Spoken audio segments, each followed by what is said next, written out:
Okay, so today's session is going to be a little different. We're going to start a little series called Scoring Saturday, and this is all about how we're going to start getting ourselves around the course and making the best possible score that we can. So I just want to start this off today and with a couple of points that I want you to consider next time you're on the golf course. Firstly, do me a favor, stop aiming at flags. Okay, there, right there, I've just saved you 5 shots around. What I want you to do for me, on every shot outside of 50 yards, yeah, 50 yards, I want you to aim for the center of the green. Okay, stop playing at flags. Even the best players, you'll often hear in the telecast when they've got the microphones close enough and you can hear the conversation between the caddy and the player. Oftentimes the caddy will say to the player, well, the best line is the TV tower. Guess where the TV tower is? It's in the middle of the green, in the center of the green on their line. So I'd really like you to try this. Just stop aiming at flags from outside of 50 yards. Let's have you aiming for the center of the green. It's so important, it really is. Secondly, I want you to start considering how you're playing the par 3s and the par 5s. Now, my way of thinking, the par 3s are actually some of the hardest holes on the course. For example, at 200 yards, a PGA Tour player is as likely to miss the green as he is to hit the green. But if you're playing a hole that's, let's say, 200 yards, and you see on the card it's a par 3, you're immediately thinking you're going to hit it in the middle of the green and make a 3. If you do that, that's a phenomenal shot you've hit in there. So 4 is actually an okay score on a par 3.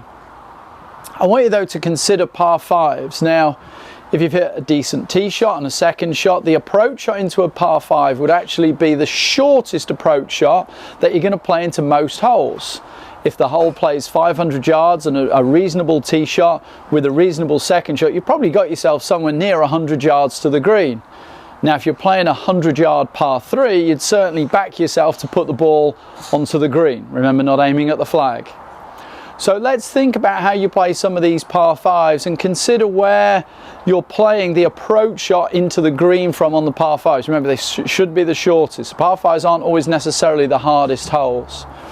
And then the last thing from today for Scoring Saturday is when you next play, what I'd like you to do is just write down what club you use for your approach shot into every green on your course. And then at the end of the round, add it all up and the 3 clubs that you use the most.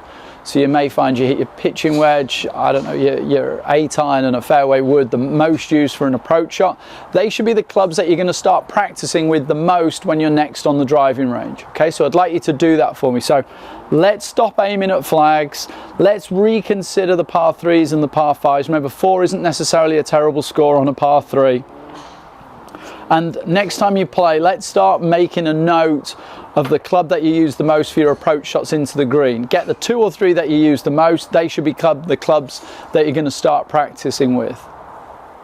This is really going to help you going forward. So we're going to carry on doing this on a Saturday. We're going to call it Scoring Saturday, and let's see if we can get you making a better score out on the course.